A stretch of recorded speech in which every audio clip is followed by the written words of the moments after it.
আনিসুর রহমান জিকু প্রস্তুত। বিশ্বকাপ খেলতে হলে একেবারে শেষের শটটি আটকাতে হবে আনিসুর রহমান জিকুকে। ফুটবলে বাংলাদেশ একদিন বিশ্বকাপ খেলবে, যেই স্বপ্নটা দেখে এসেছে যুগের পর যুগ। আজকে বোধহয় সেই দিনটা, আনিসুর রহমানের সেই দিনটা। জিকুকে এই শট আটকাতে হবে। শট নিতে প্রস্তুত প্রতিপক্ষের প্লেয়ার। এই শট আটকে দিতে হবে জিকুকে।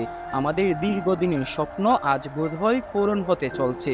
শট নিচ্ছেন আনিসুর রহমান জিকুর দুর্দান্ত সি। প্রথমবারের মতো বিশ্বকাপ খেলার সুযোগ বাংলাদেশের সামনে। শেষ শটটি যদি গোল করতে পারেন হামজা দেওয়ান চৌধুরী, তাহলে প্রথমবারের মতো বিশ্বকাপ খেলবে বাংলাদেশ। প্রস্তুত হামজা দেওয়ান চৌধুরী। কি জানি হয়। একেবারে শেষের শট।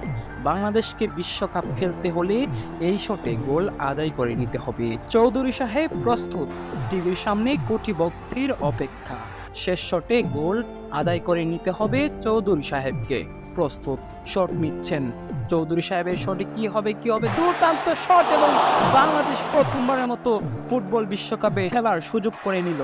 টিভির সামনে বসা দর্শকদের আনন্দ উচ্ছ্বাস। Bangladesh, one nation one dream, today we have achieved success.